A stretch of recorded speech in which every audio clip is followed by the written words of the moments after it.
Hello मेरे भाई बहन, कैसे हैं? आशा करते हैं आप सब ठीक होंगे।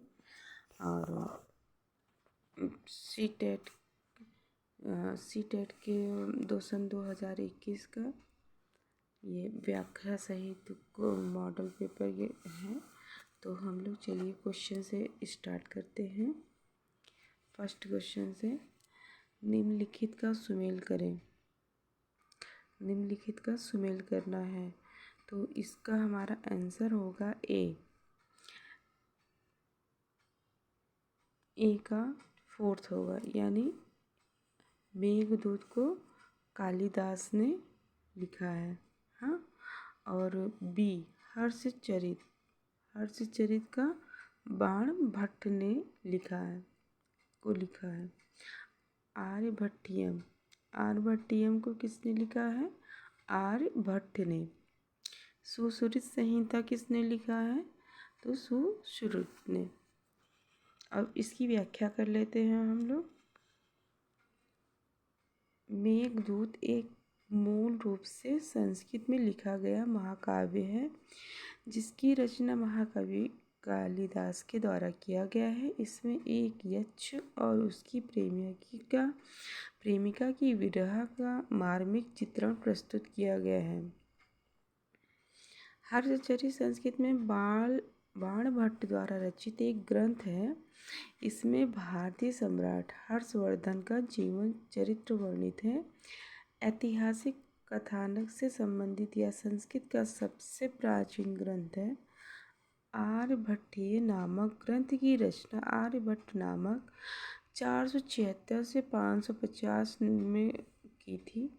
यह संस्कृत भाषा में आर्य छंद में काव्य रूप में रचित गणित तथा खगोल शास्त्र का ग्रंथ है। सुश्रुत संहिता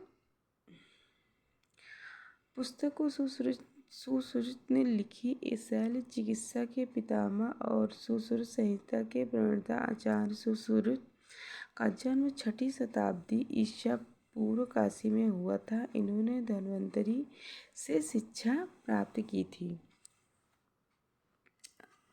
आशा करते हैं क्वेश्चन आपको समझ में आ गया होगा। अब चलते हैं हम सेकंड क्वेश्चन पे। आरंभिक मानव के पाषाण काल पुरास्थलों से प्राप्त प्रमाणों के साथ मिलान करिए। तो इसका हमारा होगा कुरनूल का होगा भस्म अवशेष। कुरनूल का हमारा क्या होगा? भस्म अवशेष।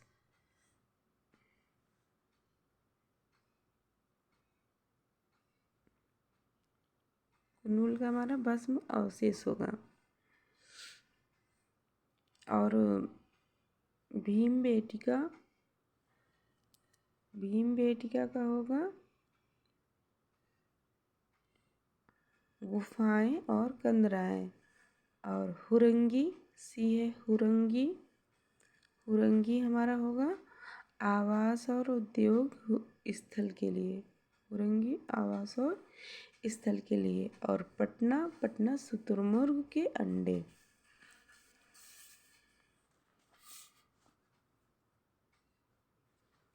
जैसा कि आंसर में भी दिया गया है, कुरनूल भस्म अवशेष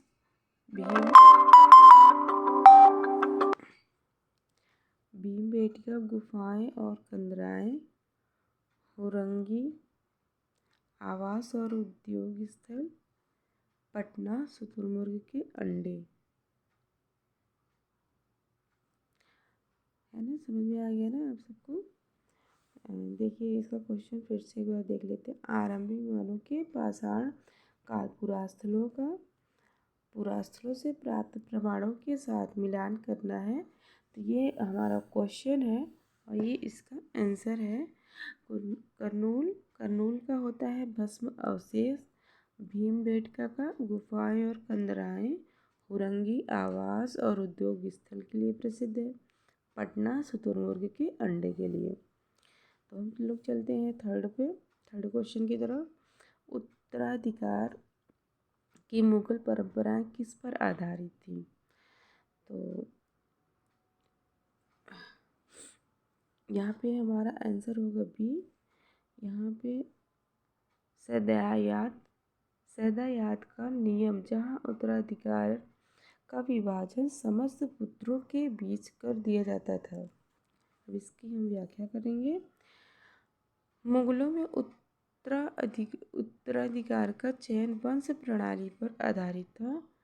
सदायात का नियम, या जहाँ उत्तराधिकार का विभाजन समस्त पुत्रों के बीच कर दिया जाता था। एक बादशाह की मृत्यु के बाद उसका पुत्र ही राज सिंहासन पर बैठता था। अधिकतर मामलों में बड़ा पुत्र ही राज सिंहासन का उत्तराधिकारी होता था। मुगलों में उत्तराधिकारी का कोई विशेष प्रावधान नहीं था। बादशाह के बाद अक्सर उत्तराधिकारी के लिए संघर्ष ही देखने को मिला है और तलवार के बल पर राज सिंहासन पर कब्जा किया जाता रहा है। तो आशा करते हैं ये क्वेश्चन आपको, थर्ड वाला क्वेश्चन की समझ में आया होगा। उत्तराधिकार की मुगल परंपराएं किस पर आधारित थी? तो सदायात का नियम, जहाँ उत्तराधिकारी का विभाजन समस्त पुत्रों के बीच कर दिया जाता था। अब फोर्थ क्वेश्चन, शाहजहानाबाद की योजना में यमुना की क्या भूमिका थी? तो राजमहल, आंसर हमारा होगा राजमहल को ही नदी पर पहुँच का नियंत्रण देना। राजमहल को ही नदी पर पहुँच कर नियंत्रण देना। तो इसकी हम लोग व्याख्या करते हैं।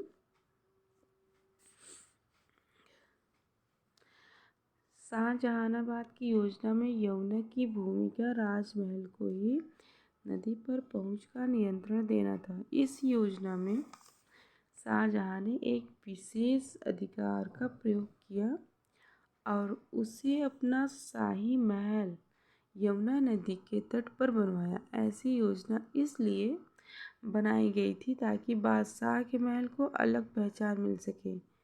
यमुना नदी के निकट सम्राट के कुछ विशेष कृपा पात्रों का भवन बनाने का अधिकार दिया गया।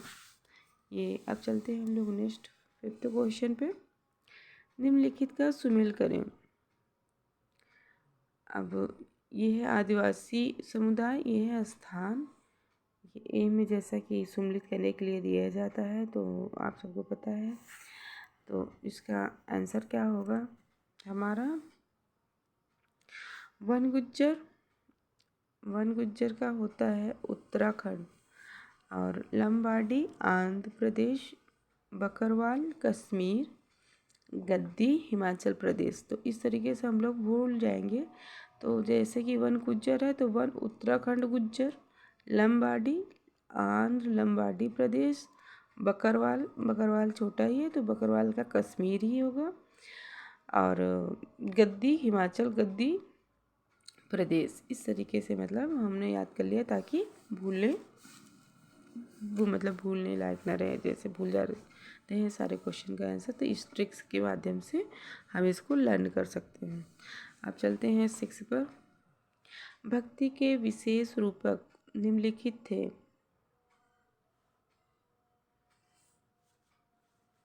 इसमें हमारा होगा डी आंसर, यानी कि ए और सी दोनों सही है। तो ए, फिर से क्वेश्चन पढ़ लीजिए। भक्ति के विशेष रूपक निम्नलिखित थे। ए सही है। कोई भी किसी भी जाति का, लिंग का, अमीर गरीब व्यक्ति भक्ति का अनुसरण कर सकता था। सी भी सही है। देवता या देवी के समक्ष समर्पण पर जोर था।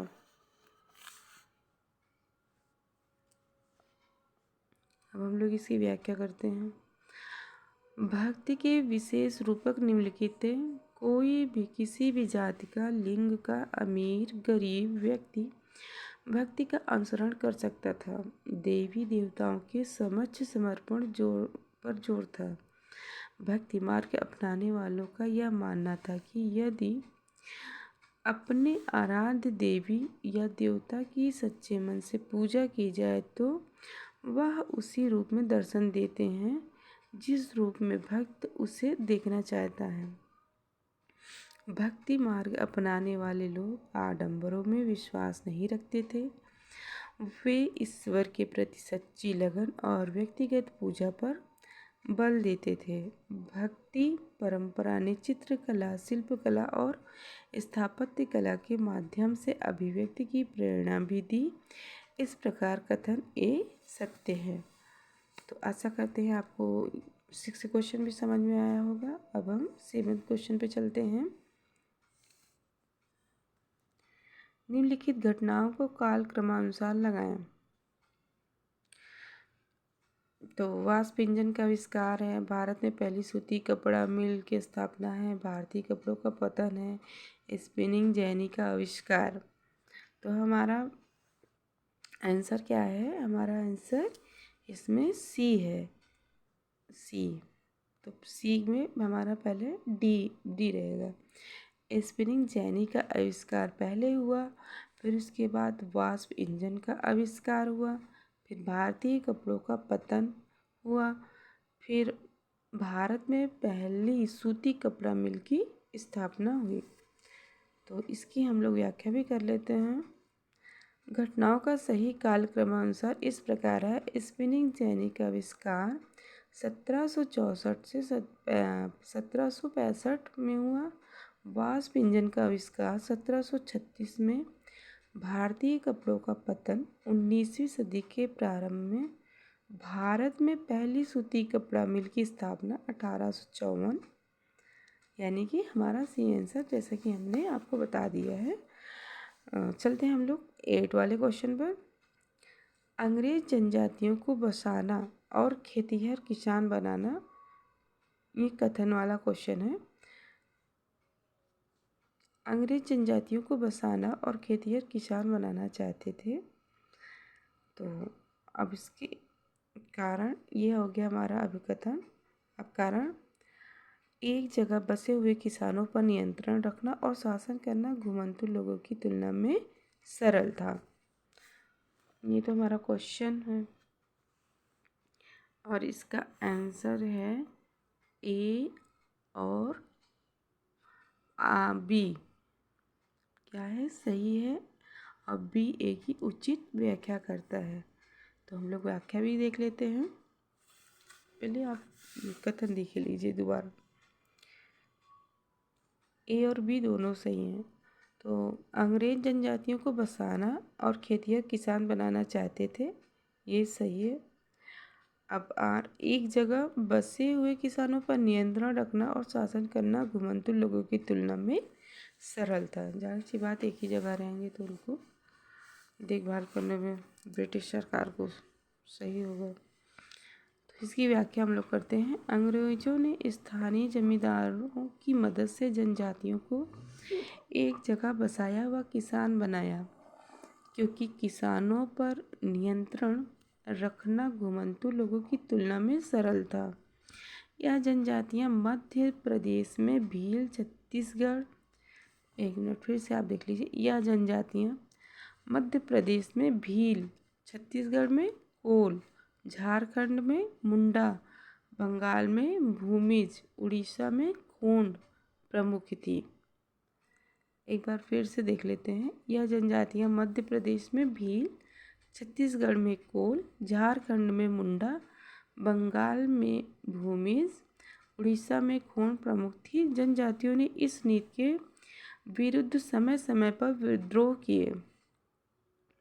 कोल विद्रोह, कोली विद्रोह, बघेरा विद्रोह और राजस्थान का भील आंदोलन इसमें प्रमुख है। अब चलते हैं 9th वाले क्वेश्चन पे। भारत में किस साल बाल विवाह निषेध अधिनियम पारित किया गया? भारत में किस साल बाल विवाह निषेध अधिनियम पारित किया गया? तो आंसर हमारा होगा 1929 में। भारत में सन 1929 बाल विवाह निषेध अधिनियम 28 सितंबर 1929 को imperial legislative council of India में पारित हुआ। हर विलास शारदा अधिनियम के अंतर्गत लड़कियों के विवाह की न्यूनतम उम्र 14 वर्ष और लड़कों की 18 वर्ष उम्र निर्धारित की गई, जिसे बाद में भारत सरकार द्वारा बढ़ाकर लड़कियों के लिए न्यूनतम उम्र 18 वर्ष और लड़कों के लिए 21 वर्ष कर दी गई। तो आशा करते हैं ये भी व्याख्या आपको सही आई, समझ में आ गई होगी। अब चलते हैं नेक्स्ट क्वेश्चन पे। क्वेश्चन 10, सत्यशोधक समाज डैश द्वारा स्थापित किया गया है। तो सत्यशोधक समाज हमारा ज्योतिराव फूले के द्वारा स्थापित किया गया है। इसकी हम व्याख्या करते हैं। सत्यशोधक अर्थ सत्य अर्थात सत्य की खोज करने वाला समाज 24 सितंबर सन 1873 में ज्योतिराव फूले द्वारा स्थापित एक पंथ है। पंथ नहीं, ग्रंथ होगा, ये ग्रंथ होगा बेटा। यह एक छोटे से समूह के रूप में शुरू हुआ और इसका उद्देश्य शूद्र एवं अस्पृश्य जाति के लोगों को विमुक्त करना था। इनके विचार गुलामगिरी, सार्वजनिक सत्य, धर्म में निहित है। डॉक्टर भीमराव अंबेडकर जी इनके विचारों से बहुत ही प्रभावित हुए थे। डॉक्टर भीमराव अंबेडकर किसके विचारों से बहुत ज़्यादा प्रभावित हुए थे? तो इनके ज्योतिराव फूले के विचारों से बहुत ही ज़्यादा प्रभावित हुए थे। अब चलते हैं नेक्स्ट क्वेश्चन पे 11 पे। औपनिवेशिक काल में मंदिर प्रवेश आंदोलन का साधन बना। औपनिवेशिक काल में मंदिर प्रवेश आंदोलन का साधन बना।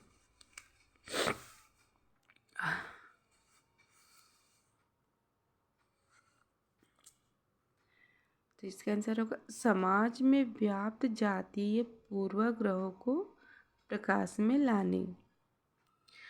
तो इसकी व्याख्या हम लोग करते हैं। औपनिवेशिक काल में जाति विरोधी आंदोलनों में मंदिर प्रवेश आंदोलन प्रमुख था। इन आंदोलनों से समाज में समता स्थापित कर दलितों का अधिकार दिलाना था। डॉक्टर अंबेडकर ने 1930 में काला राम मंदिर सत्याग्रह नासिक आंदोलन चलाया। किसमें, कौन से सन में? 1930 में। किसने चलाया था? डॉक्टर अंबेडकर ने। डॉक्टर अंबेडकर जी ने 1930 में काला राम मंदिर सत्याग्रह आंदोलन चलाया। इस तर्ज पर भारत में कई आंदोलन चले जिसमें आंशिक सफलता मिली। धीरे धीरे मंदिर प्रवेश आंदोलन खान पान छुआछूत के विरुद्ध पूर्वाग्रहों की समझ का आधार भी बना। अब हम लोग ये आशा करते हैं व्याख्या समझ में आ गई होगी। तो हम लोग चलते हैं नेक्स्ट क्वेश्चन पे 12 पे। तो यह नारा किसने दिया? स्वतंत्रता मेरा जन्मसिद्ध अधिकार है और मैं इसे लेकर रहूँगा। तो इसको दिया था बाल गंगाधर तिलक ने। बाल गंगाधर तिलक जी ने कहा था कि स्वतंत्रता मेरा जन्मसिद्ध अधिकार है और इसे मैं लेकर रहूँगा। तो इसकी व्याख्या हम लोग करते हैं। तो स्वराज्य मेरा जन्मसिद्ध अधिकार है और मैं इसे लेकर रहूँगा के उद्घोष पंडित लोकमान्य बाल गंगाधर तिलक भारत के एक प्रमुख नेता, समाज सुधारक और स्वतंत्रता सेनानी थे। यह उद्घोष बहुत लोकप्रिय हुआ और आदर से लोग इन्हें लोकमान्य बुलाने लगे। इनका अंतिम संदेश यही था कि देश व भारतीय संस्कृति के लिए जिसने अपने जीवन को बलिदान कर दिया, मेरे हृदय मंदिर में उसी के लिए स्थान है। जिसके हृदय में माता की सेवा के लिए भाव जागृत है, वही माता का सच्चा सपूत है। Next question 13। भारतीयों द्वारा इल्बर्ट बिल को वापस लेने का विरोध क्यों हुआ? सही विकल्प कीजिए। सही विकल्प का चुनाव करना है। भारतीयों द्वारा इल्बर्ट बिल को वापस लेने का विरोध क्यों हुआ? सही विकल्प का चुनाव। तो आंसर क्या होगा? यह अंग्रेजों की नस्लवादी मनोवृत्ति को दर्शा रहा था। भारतीयों द्वारा इल्बर्ट बिल को वापस लेने का विरोध इसलिए हुआ क्योंकि यह बिल अंग्रेजों की नस्लवादी मनोवृत्ति को दर्शा रहा था और प्रजातीय भेदभाव की नीति को उजागर करता था। भारतीय न्यायाधीशों को यूरोपीय अपराधियों का मुकदमा सुनने का अधिकार नहीं था। इस भेदभाव को दूर करने के लिए लॉर्ड रिपन द्वारा 1884 में इल्बर्ट बिल लाया गया था। भारत में बसने वाले यूरोपियों ने इल्बर्ट बिल का संगठित होकर विरोध किया और इसे काला कानून माना। तो काला कानून किसे माना गया? जो कानून आया था लॉर्ड रिपन द्वारा 1884 में इल्बर्ट बिल जो लाया गया था, भारत में बसने वाले यूरोपियों ने इल्बर्ट बिल का संगठित होकर विरोध किया और इसे काला कानून माना गया।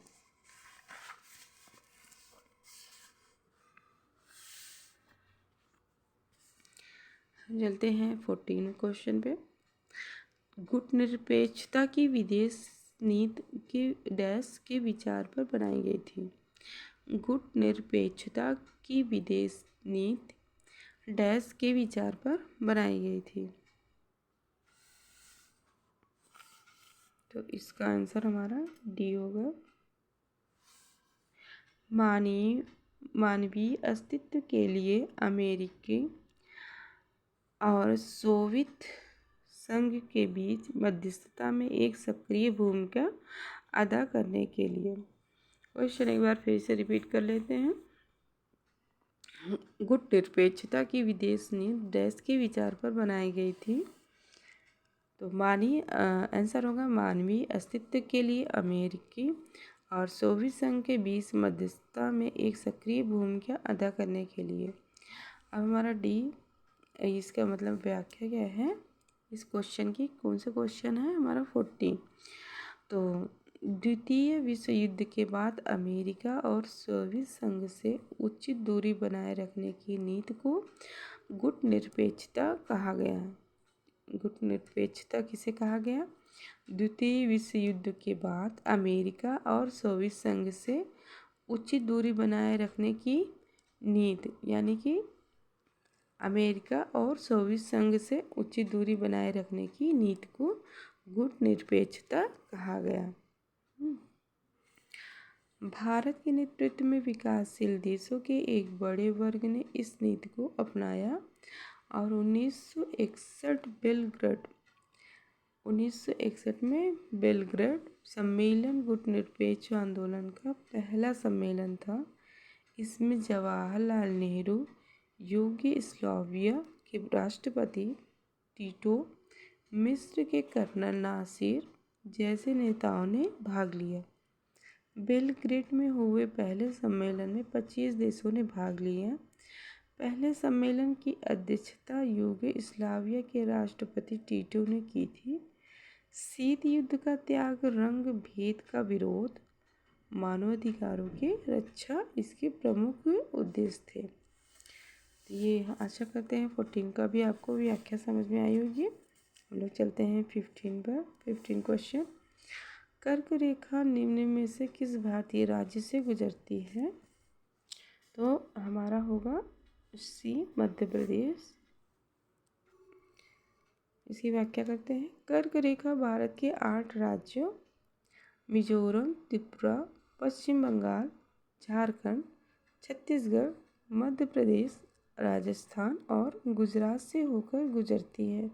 एक बार फिर से देख लेते हैं। कर्क रेखा भारत के 8 राज्यों मिजोरम, त्रिपुरा, पश्चिम बंगाल, झारखंड, छत्तीसगढ़, मध्य प्रदेश, राजस्थान और गुजरात से होकर गुजरती है। कर्क रेखा विश्व के 18 देशों से होकर गुजरती है। कर्क रेखा उत्तरी गोलार्ध में भूमध्य रेखा के समांतर 23 डिग्री 23 मिनट पर स्थित है। यह पश्चिम से पूर्व की ओर खींची गई एक काल्पनिक रेखा है। कर्क रेखा पर स्थित विश्व के देश निम्नलिखित है। 18 देशों से होकर गुजरती है ना। तो मैक्सिको, अल्जीरिया, माली, मार्तानिया, इजिप्ट यानी कि मिस्र, नाइजर, म्यांमार, यूएई, संयुक्त अरब अमीरात, बहामास, ताइवान, ओमान, पान, चीन, बांग्लादेश, मोरक्को, सऊदी अरब, भारत, लीबिया। आशा करते हैं ये भी आपको क्वेश्चन समझ में आया होगा। तो हम चलते हैं नेक्स्ट 16 क्वेश्चन पे। निम्नलिखित कथनों में से कौन से कथन सही हैं? तो ए बी दोनों ही सही हैं।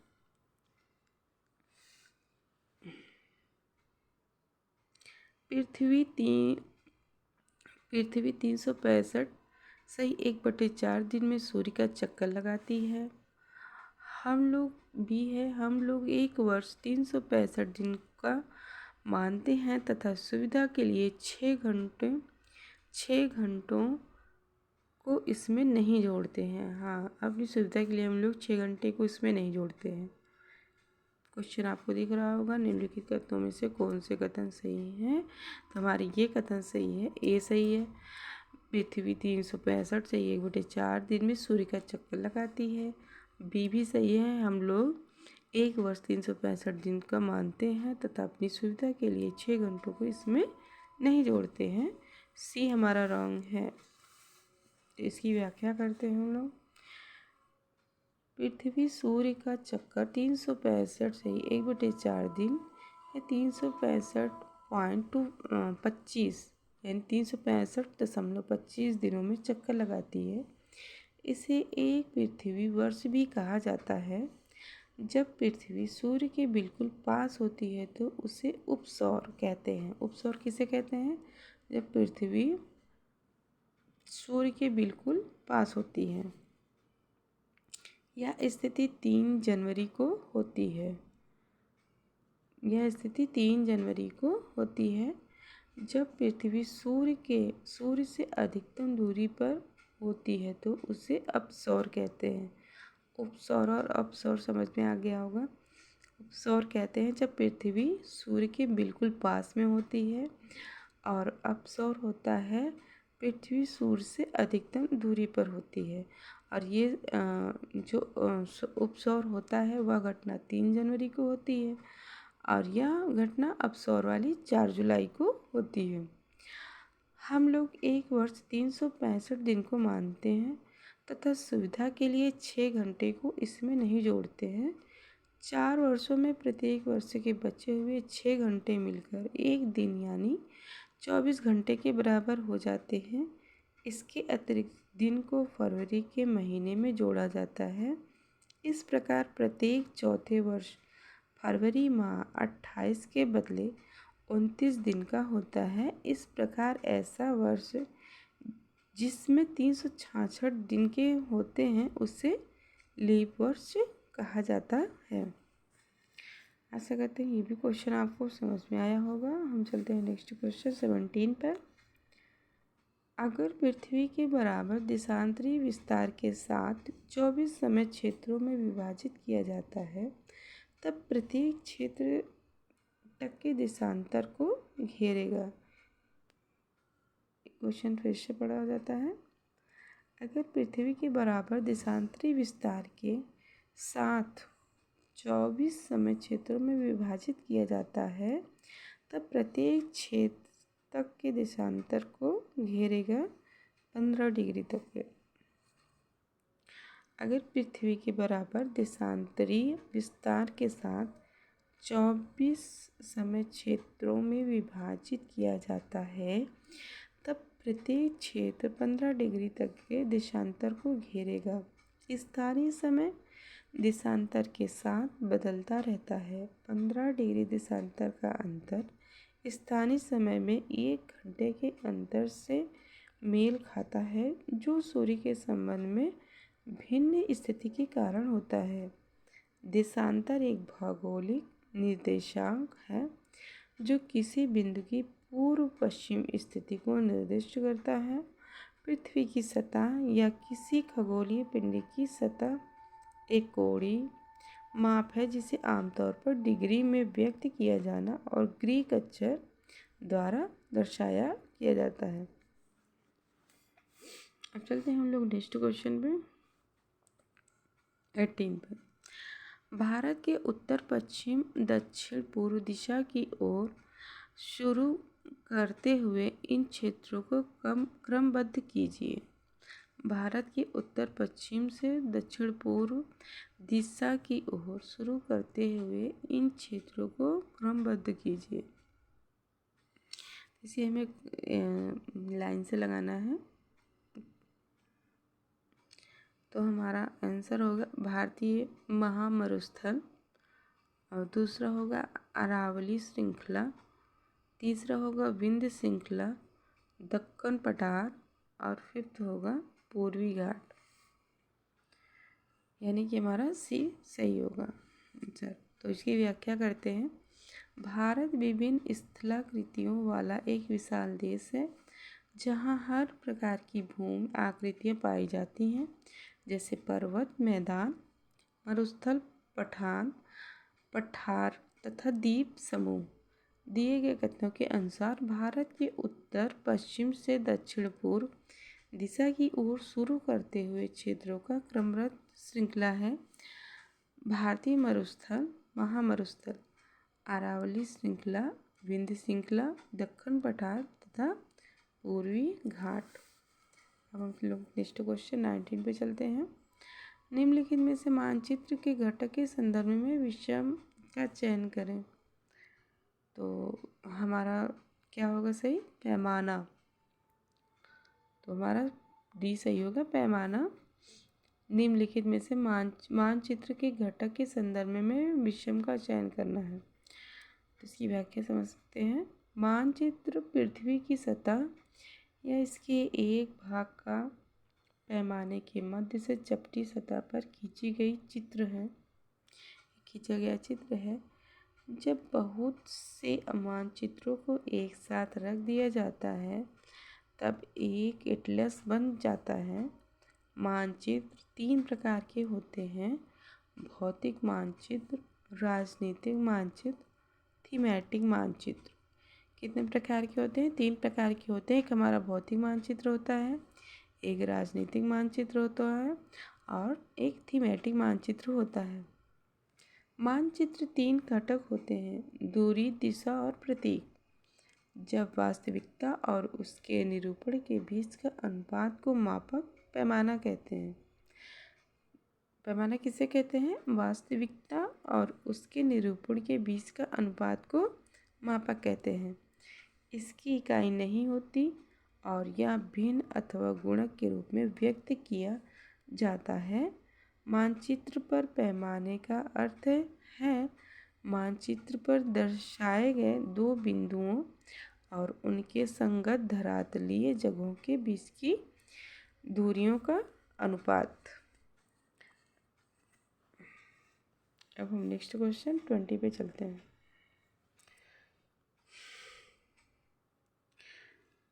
निम्नलिखित में से कौन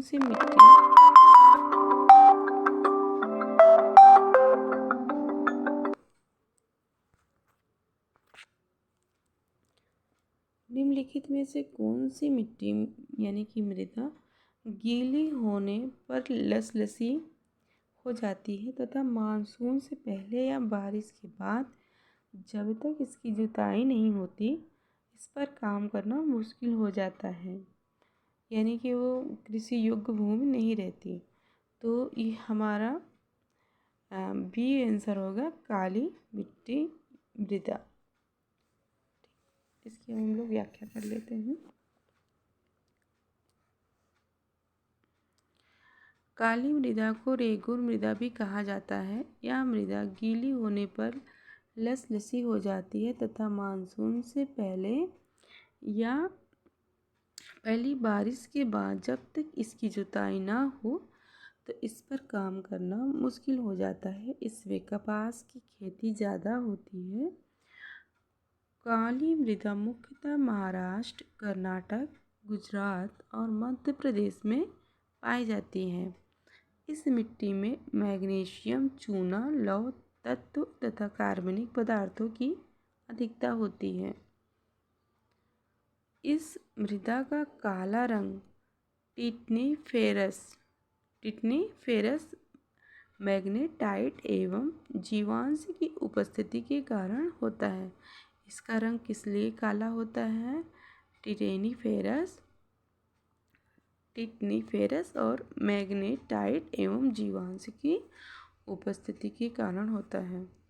अब हम चलते हैं 21 क्वेश्चन पे। वनस्पति के संदर्भ में निम्नलिखित कथनों पर विचार करें और सही विकल्प का चयन कीजिए। तो ये हमारे विकल्प हैं और इसमें से हमारा answer D, A, B, C सही है। यानी कि हमारे क्वेश्चन एक बार फिर से देखते हैं। वनस्पति के संदर्भ में निम्नलिखित कथनों पर विचार करें और सही विकल्प का चयन कीजिए। तो ए, घास स्थल मध्यम वर्षा वाले क्षेत्रों में विकसित होते हैं और कांटेदार झाड़ियाँ शुष्क क्षेत्रों में पैदा होती हैं। बी, वनस्पति की वृद्धि तापमान एवं नमी पर निर्भर करती है। सी, प्राकृतिक वनस्पति के प्रकार में परिवर्तन मुख्यतः जलवायु की परिस्थिति में परिवर्तन के कारण होता है। तो इसकी हम लोग व्याख्या करते हैं। वनस्पति की वृद्धि तापमान और नमी पर निर्भर करती है। यह मिट्टी की मोटाई और ढलान जैसे कारकों पर भी निर्भर करता है। इसे 3 विस्तृत श्रेणियों में वर्गीकृत किया गया है: वन, घास स्थल और झाड़ियाँ। घास स्थल मध्यम वर्षा वाले क्षेत्रों में विकसित होते हैं और कांटेदार झाड़ियाँ शुष्क क्षेत्रों में पैदा होती हैं। प्राकृतिक वनस्पति के प्रकार में परिवर्तन मुख्यतः जलवायु की परिस्थिति में परिवर्तन के कारण होता है। एक बार फिर से क्वेश्चन का आंसर हम लोग कर लेते हैं व्याख्या। वनस्पति की वृद्धि तापमान और नमी पर निर्भर करती है। यह मिट्टी की मोटाई और ढलान जैसी कारकों पर भी निर्भर करता है। इसे 3 विस्तृत श्रेणियों में वर्गीकृत किया गया है: वन, घास स्थल और झाड़ियाँ। एक वन है, एक घास स्थल है और एक झाड़ी। तीन में है ना, 3 विस्तृत श्रेणियों में वर्गीकृत किया गया है। तो घास स्थल मध्यम वर्षा वाले क्षेत्रों में विकसित होते हैं और कांटेदार झाड़ियाँ शुष्क क्षेत्रों में पैदा होती हैं जहाँ बारिश कम होती है। प्राकृतिक वनस्पति के प्रकार में परिवर्तन मुख्यतः जलवायु की परिस्थिति में परिवर्तन के कारण होता है। अब हम चलते हैं 22 क्वेश्चन पे। सही कथन का चयन करना है। तो सही कथन आंसर क्या है? वायु में ऑक्सीजन की मात्रा समान बनी रहती है क्योंकि मनुष्य तथा पशु सांस लेने में इसका प्रयोग करते हैं तथा पौधे इसका उत्पादन करते हैं।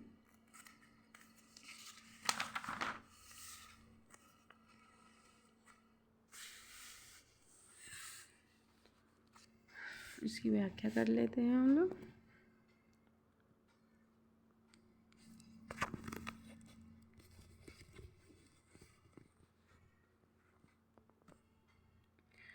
ऑक्सीजन वायु में प्रचुरता से मिलने वाली दूसरी गैस है। ऑक्सीजन वायु में प्रचुरता से मिलने वाली दूसरी गैस है। वायु में ऑक्सीजन की मात्रा समान बनी रहती है क्योंकि मनुष्य तथा पशु सांस लेने में इसका प्रयोग करते हैं तथा हरे पादप प्रकाश संश्लेषण द्वारा ऑक्सीजन उत्पन्न करते हैं।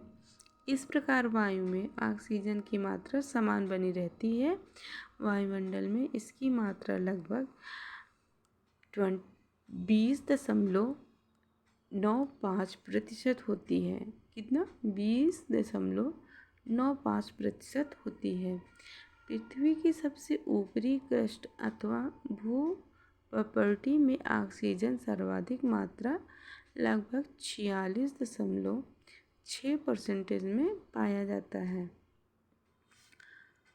जाने वाला तत्व है।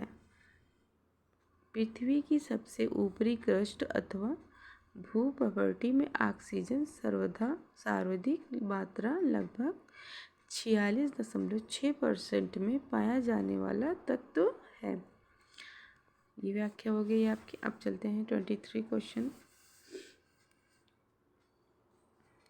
निम्नलिखित कथनों ए तथा बी पर विचार कीजिए तथा सही विकल्प का चुनाव कीजिए।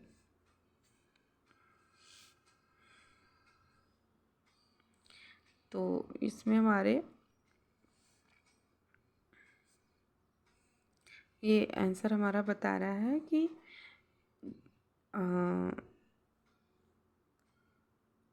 ए तथा बी सही है तथा बी ए की सही व्याख्या नहीं करता है, यानी दोनों ही सही हैं पर बी ए की व्याख्या नहीं कर रहा है। तो दोनों ही कथन सही हैं। चलिए फिर से क्वेश्चन एक बार पढ़ लेते हैं। निम्नलिखित कथनों ए तथा बी पर विचार कीजिए तथा सही विकल्प का चुनाव कीजिए। दो वायुदाब क्षेत्रों में दाब में जितना अधिक अंतर होगा, हवा की तीव्रता उतनी ही अधिक होगी। वायु उच्च दाब क्षेत्र से जब निम्न दाब क्षेत्र की ओर जाती है तो हवा उत्पन्न होती है। अब इसकी हम लोग व्याख्या करते हैं।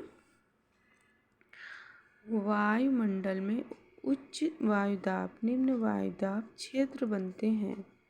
वायुमंडल में उच्च वायुदाब निम्न वायुदाब क्षेत्र बनते हैं।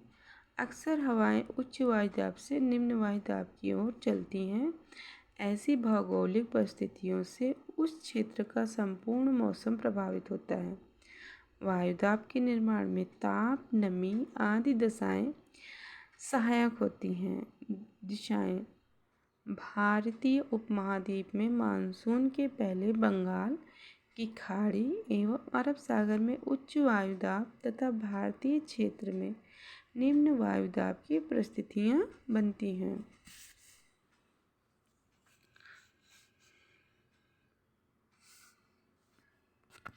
अब चलते हैं हम लोग 24 क्वेश्चन पे।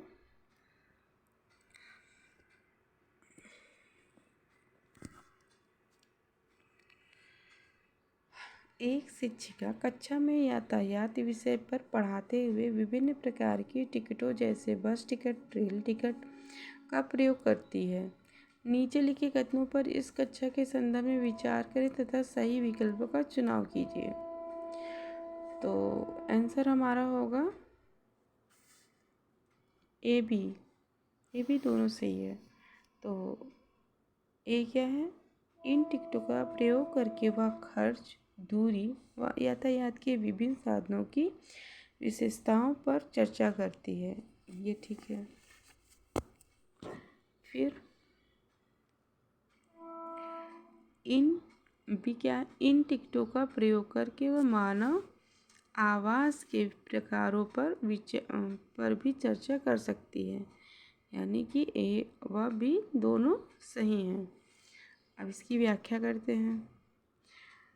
एक शिक्षिका कक्षा में यातायात विषय पर पढ़ाते हुए विभिन्न प्रकार के टिकटों जैसे बस टिकट, रेल टिकट का प्रयोग करती है। शिक्षिका इन टिकटों का प्रयोग करके वह खर्च, दूरी व यातायात के विभिन्न साधनों की विशेषताओं पर चर्चा कर सकती है, जबकि शिक्षिका इन टिकटों द्वारा मानव आवास के प्रकारों पर चर्चा नहीं कर सकती, क्योंकि यातायात टिकटों का मानवीय आवास से कोई संबंध नहीं होता। तो एक बार इसको फिर से रिपीट कर देती हूँ क्वेश्चन।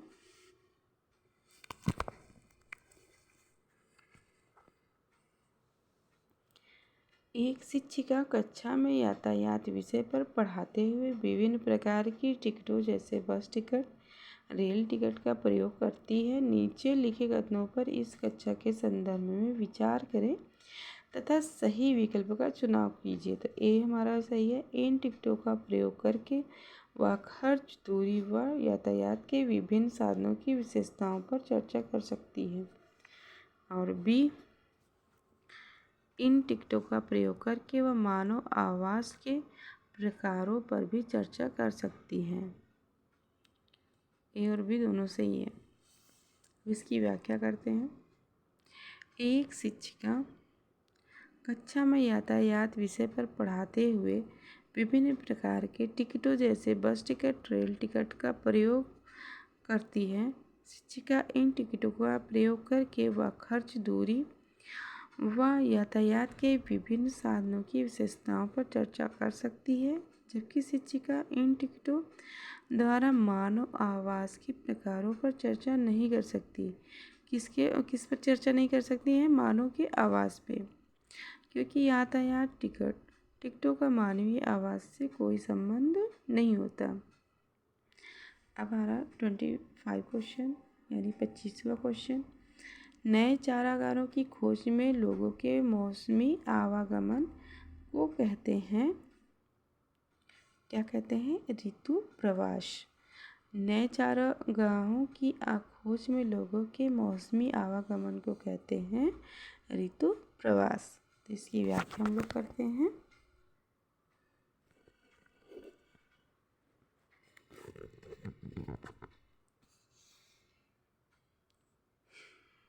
नए चारागाहों की खोज में लोगों के मौसमी आवागमन को ऋतु प्रवास कहते हैं।